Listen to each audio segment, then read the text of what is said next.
ఈరోజు పరిస్థితి ఏమిటి అని చెప్పి చూస్తే నిరుద్యోగ వృత్తి లేదు, అటు ఉద్యోగము లేదు. ఉన్న ఉద్యోగాలన్నింటినీ వర్షపెట్టి ఊడబెరికే కార్యక్రమం జరుగుతూ ఉన్నాయి. ఇవి కనిపిస్తూ ఉన్న సత్యాలు. అదే ఒకసారి గమనించినట్లయితే వైఎస్ఆర్సీపీ పాలనలు, మా పాలనలు ఎన్ని ఉద్యోగాలు ఇచ్చారు, ఎన్ని ఉద్యోగాలు వచ్చాయి అనేది ఒకసారి గమనించినట్లయితే కేవలం 4 నెలల కాలంలో వైఎస్ఆర్సీపీ ప్రభుత్వం 2019 జూన్లో ప్రమాణ స్వీకారం చేసాం. అక్టోబర్ కల్లా, గాంధీ జయంతి కల్లా ఏకంగా 1,30,000 ఉద్యోగాలు గ్రామ వార్డు సచివాలయాలలో మన పిల్లలు పనిచేస్తూ కనిపించేట్టుగా చేశాం. 4 నెలల కాలంలోనే ఏకంగా మరో 2,66,000 వాలంటీర్ల ఉద్యోగాలు అక్టోబర్ 2 గాంధీ జయంతి నాటికి, అంటే మా ప్రభుత్వం ఏర్పడిన 4 నెలల కాలంలోనే రిక్రూట్ చేశాం. ఎవరు కాదనలేని సత్యాలు ఇవన్నీ. యాప్కాస్ ద్వారా మరో 1,00,000 ఉద్యోగాలు, యాప్కాస్ ద్వారా కరెక్ట్గా చెప్పాలంటే 96,000 ఉద్యోగాలు యాప్కాస్ ద్వారా కల్పించడం జరిగింది. యాప్కాస్లో పే స్లిప్పులతో సహా చెప్పగలుగుతాం ఎవరికి ఉద్యోగాలు ఇస్తున్నామని. నేను చెప్పిన ప్రతి నెంబరు కూడా పే స్లిప్స్తో సహా, ఆధార్ కార్డ్ నెంబర్తో సహా చెప్పగలుగుతాం. గ్రామ సచివాలయాల్లో పనిచేస్తా ఉన్న పిల్లలైతేనేమి, 1,30,000 పైచిలుకు పిల్లలైతేనేమి, 2,66,000 వాలంటీర్లు అయితేనేమి, యాప్కాస్లో పనిచేస్తూ ఉన్న 96,000 మంది పిల్లలైతేనేమి,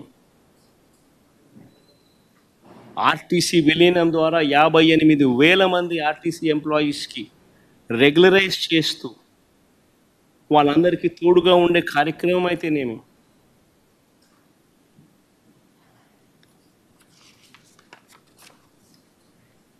ఇవి కాక మిగిలిన కాంట్రాక్టు, మిగిలిన గవర్నమెంట్ ఉద్యోగాలన్నీ కూడా లెక్కేసుకుంటే అక్షరాల 5 సంవత్సరాల కాలంలో వైఎస్ఆర్సీపీ ప్రభుత్వ హయాంలో వివిధ సెక్టార్లలో గవర్నమెంట్ ఉద్యోగాలు అని అంటే గవర్నమెంట్ ఉద్యోగాలు, అవుట్సోర్సింగ్, కాంట్రాక్టు అన్ని గవర్నమెంట్ పరానికి సంబంధించినవి 6,31,310 మందిని వైఎస్ఆర్సీపీ హయాంలో ఉద్యోగాలు ఇచ్చారు. అదేవిధంగా లార్జ్ అండ్ మెగా సెక్టార్లో వీళ్ళు ఇచ్చిన సోషో ఎకనామిక్ సర్వే రిపోర్ట్లు మొట్టమొదట బడ్జెట్ ప్రవేశపెట్టేటప్పుడు, ఇది మా సోషో ఎకనామిక్ సర్వే రిపోర్ట్ కాదు, వీళ్ళ గవర్నమెంట్ వచ్చిన తర్వాత వీళ్ళ మొట్టమొదటి బడ్జెట్తో పాటు 2023-24 సంబంధించి వీళ్ళు ప్రవేశపెట్టిన సోషో ఎకనామిక్ సర్వే, మేము చేసినది కాదు సోషో ఎకనామిక్ సర్వే, వీళ్ళు ప్రవేశపెట్టిన సోషో ఎకనామిక్ సర్వే.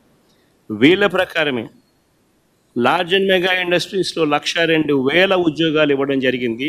ఎంఎస్ఎంఈ సెక్టార్లో ఈ వైఎస్ఆర్సీపీ హయాంలో 2019 నుంచి 2024 మధ్యలో ఏకంగా 32,79,970 ఉద్యోగాలు ఇచ్చారు. 32,79,770 ఉద్యోగాలు ఎంఎస్ఎంఈ సెక్టార్లో ఆ 5 సంవత్సరాల్లో ఇవ్వడం జరిగింది.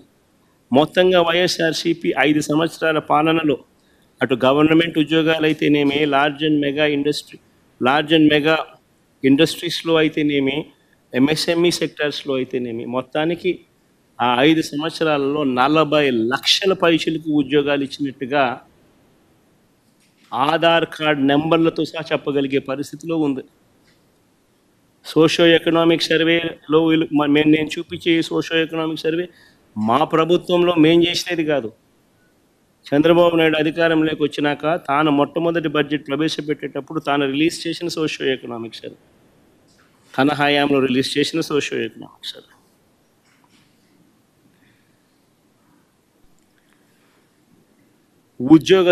ఉద్యోగాలు కల్పించే విషయంలో ఏ ప్రభుత్వం ఎంత చిత్తశుద్ధిగా పనిచేస్తూ ఉంది, ఏ ప్రభుత్వం ఎంత నిజాయితీగా పిల్లల పట్ల ఉంది అని చెప్పడానికి ఇదొక నిదర్శనం. వీళ్ళు ఒక వైపున ఉద్యోగాలు క్రియేట్ చేయకపోగా మరోవైపున పారిశ్రామికవేత్తలను బెదరగొట్టి పంపిస్తూ ఉన్నారు. కడపలో స్టీల్ ఫ్యాక్టరీ పెట్టడానికి ముందుకు వచ్చిన సజ్జన్ జిందాల్ని బెదరగొట్టి పంపించాడు. అరబిందో సంస్థను వీళ్ళే బెదిరించి పంపించేసే కార్యక్రమం చేస్తూ ఉన్నారు. వీళ్ళ హయాంలో పారిశ్రామికవేత్తలు ముందుకు వచ్చి పరిశ్రమలు పెట్టడానికి భయపడే పరిస్థితులకి రాష్ట్రాన్ని తయారు చేశారు. మరోవైపున చూస్తే ఉద్యోగాలు ఒకవైపున రాకపోగా మరోవైపున నిరుద్యోగులకు ఇవ్వాల్సిన నిరుద్యోగ భృతి 3,000 రూపాయలు ప్రతి నెల ఇస్తానన్నాడు. ప్రతి నిరుద్యోగికి ఈరోజు ఈ 2 బడ్జెట్ల పుణ్యాన ఏకంగా నేరుడు సంవత్సరం 36,000 రూపాయలు, ఈ సంవత్సరం మరో 36,000 రూపాయలు, 72,000 రూపాయలు ప్రతి నిరుద్యోగికి బాకీ పడ్డాడు. ఎగరగొట్టాడు, ఎగనామం పెట్టాడు. ఇంకొక హామీ చూద్దాం. ఎన్నికల వేళ ఈ పెద్ద మనిషి చంద్రబాబు నాయుడు అన్న ఇంకొక హామీ, 18 సంవత్సరాల నుంచి 59 సంవత్సరాల మధ్యలో ఉన్న ప్రతి మహిళకు 18 to 60 లోపు ఉన్న ప్రతి మహిళకు 18 సంవత్సరాల నుంచి 60 ఏళ్ళ దాకా ప్రతి మహిళకు నెలకు 1,500 రూపాయలు, అంటే సంవత్సరానికి 18,000 ఇస్తానన్నాడు. ప్రతి ఇంటికి నీకు 18,000, నీకు 18,000, నీకు 18,000 అని చెప్పాడు. ఇంటికి వెళ్ళి ప్రచారం చేస్తూ ఆడబిడ్డ నిధి అని చెప్పి ఒక పేరు కూడా, బ్రహ్మాండమైన పేరు కూడా పెట్టాడు. నేను అడుగుతా ఉన్నాను, ఇప్పుడు ఓటర్ లిస్ట్ మన కళ్ళ ఎదుటే ఉంది. మొన్ననే ఓటింగ్ అయిపోయింది. 2,07,00,000 మంది మహిళా ఓటర్లు ఓటు వేశారు అని చెప్పి మన కళ్ళ ఎదుటే కనిపిస్తూ ఉంది. ఆధార్ కార్డ్ నెంబర్లతో సహా డీటెయిల్స్ అన్నీ మన కళ్ళ ఎదుటే కనిపిస్తూ ఉన్నాయి. ఓటర్ లిస్టులు ఎలాగో ఉన్నాయి. వీళ్ళంతా 18 సంవత్సరాలు నిండిన వయసు వాళ్ళే, అందుకనే వీళ్ళంతా ఓటర్లు అయ్యారు. మరి 2,07,00,000 మంది ఓటర్లలో 60 ఏళ్ళు పైచిలకు నిండిన వాళ్ళను తీసేస్తే 1,80,00,000 మంది మిగులుతారు దాదాపుగా.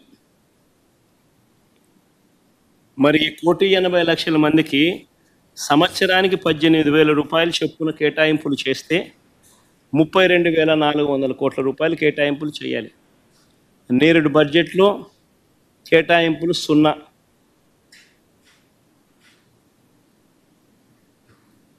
ఈ బడ్జెట్లో కేటాయింపులు 0.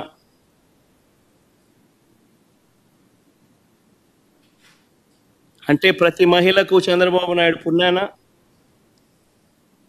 ఈ 2 బడ్జెట్లతో కలిపితే నేరుడు సంవత్సరం 18,000 రూపాయలు ఎగనామం ప్రతి మహిళకు, ఈ సంవత్సరం మరో 18,000 రూపాయలు ప్రతి మహిళకు ఎగనామం.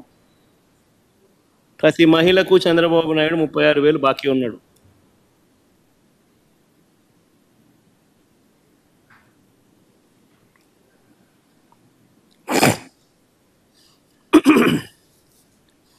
మహిళలందరికీ ఉచిత బస్సు, ఇది చాలా చిన్న హామీ వాస్తవం చెప్పాలంటే. సంవత్సరానికి మహా అయితే నెలకు 275 కోట్లు కావచ్చు, సంవత్సరానికి మహా అయితే 3,500 కోట్లు కావచ్చు. చాలా చిన్న హామీ వాస్తవం చెప్పాలంటే. ఎన్నికల మేనిఫెస్టోలో ఇది హామీ పెట్టాడు.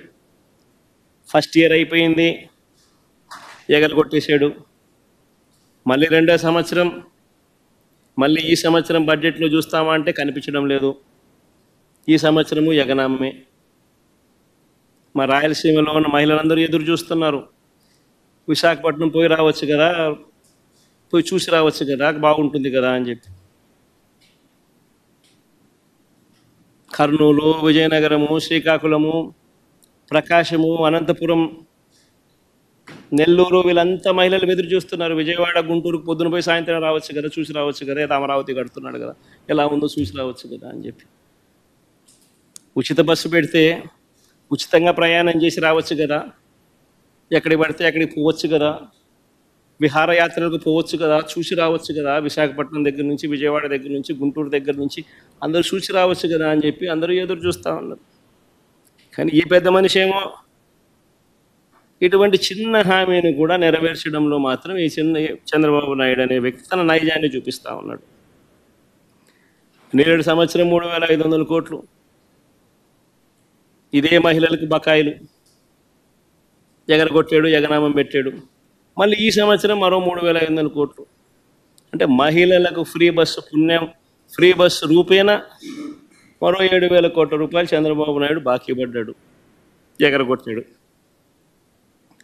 ఇంకొక హామీకి పోదాం. నేను అన్ని ముఖ్యమైన హామీల గురించి మాత్రమే మాట్లాడుతూ ఉన్నా. చిన్న హామీలు పెద్ద పెద్దవి గురించి మాత్రమే మాట్లాడుతూ ఉన్నా. చాలా ఉన్నాయి. సూపర్ 6 టు సూపర్ 7 టచ్ చేస్తున్న ప్రస్తుతానికి.